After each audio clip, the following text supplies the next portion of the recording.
My guest on the Europe Conversation this week is Canadian Foreign Affairs Minister Mélanie Joly. She says Europe and Canada must retaliate against Trump's tariffs, and Canada will lead the way. Well, Mélanie Joly, Foreign Minister of Canada, thank you very much for joining us on the Europe Conversation. Thank you, Shauna. It's a pleasure to be with you. We're here at the NATO Foreign Ministers Summit, and I want to ask you first of all, because it's also Marco Rubio, the US Secretary of State's first NATO summit. What was your engagement like with him today? Well, I've had many conversations in the past with the Secretary of State, with Marco Rubio. Today was much more informal because we haven't had the chance to sit down together alone. But we've been targeted, and now I've said that many times to many of my colleagues. We were the canary in the coal mine, and now they've just experienced it.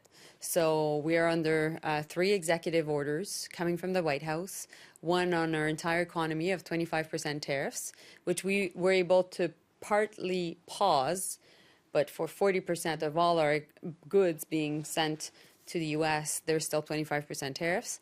We also have 25% on our steel and aluminum going to the U.S., and we also have 25% tariffs against our auto sector. And we think that there will be other sectors. So based on that, we've led the charge because we didn't launch this trade war, and we know that there are no winners in a trade war, but we came up with $60 billion worth of counter tariffs on American goods in Canada. And also the Prime Minister Carney, just announced that we will also retaliate 25% tariffs against auto and auto parts that are not covered by the trade deal we have with the U.S. So basically American cars and American parts coming to Canada but are not complying. What is the reaction from the White House to that? Because Donald Trump said on so-called Liberation Day that any country that tries to retaliate, that he will increase further the tariffs. We're defending ourselves. We never started this trade war. And it is clear to us, knowing so well the American people, that the American people don't agree with the actions coming out of the White House. And, Shauna, the only way for President Trump to back off on his trade war is for American people themselves to say it's enough. And they are the ones that can create the political pressure within their own system to make sure that that's the case. And that's exactly why we launched an advertising campaign in 12 Republican states, red states, which clearly states what tariffs are, which it is, tariffs are clearly a tax on hardworking Americans. Tariffs are also a tax at the gas pump. Tariffs are also a tax on their grocery bill. So we've made it clear to the American public, and we're seeing that there is a lot of frustration within American society towards what's happening now. Now, I think we have to retaliate. We need to defend ourselves. And so not only are we leading the charge, we're the country at this point that has imposed counter tariffs the most against U.S. goods. We're working with the EU. I had just a conversation with the EU Trade Commissioner, Sefcovic. We're working also with Asian partners, and we'll continue to put maximum pressure.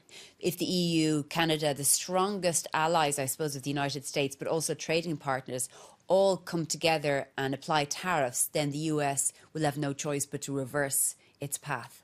Well, at one point, American people will see that inflation is rising and people are losing their jobs.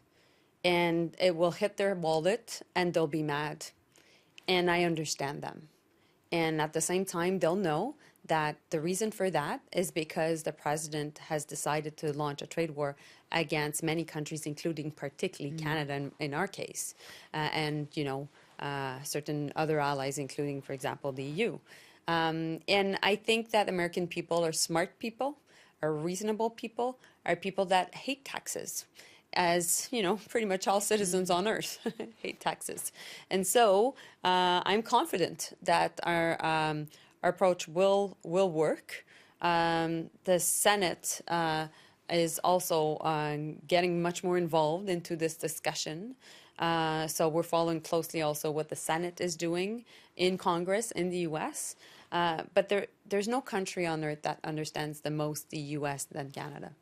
And so we can share that knowledge with our friends and allies around the world, including in Europe. And meanwhile, we know we're too dependent on their economy.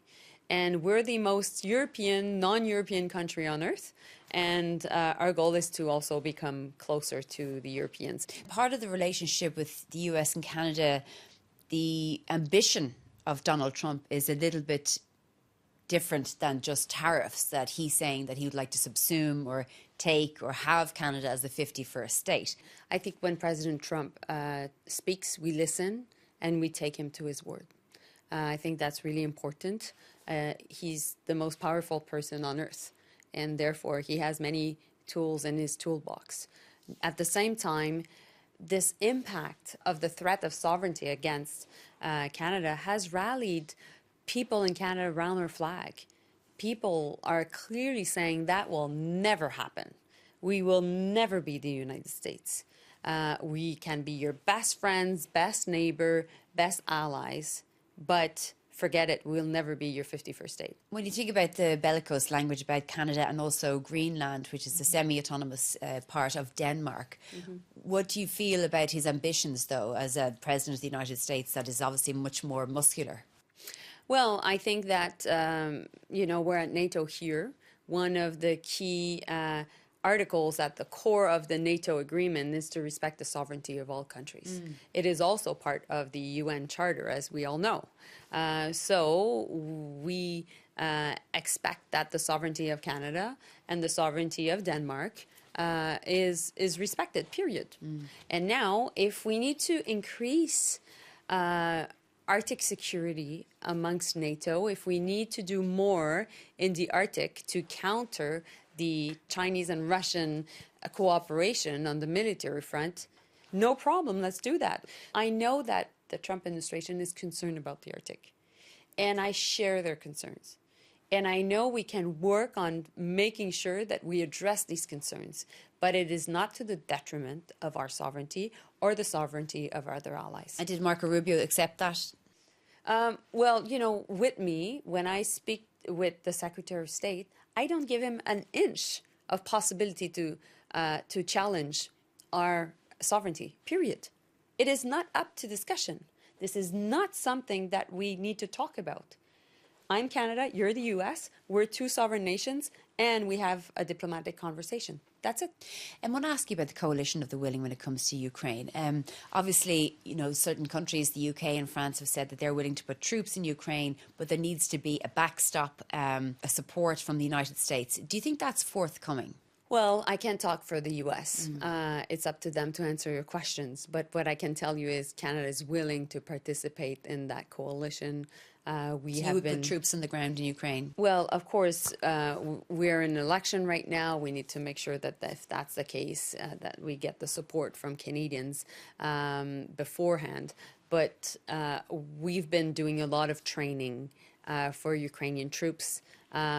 Before the war was launched, Canada had already trained 30,000 Ukrainian soldiers, and we have an expertise in training, and we're training Ukrainians in country, outside of country as well.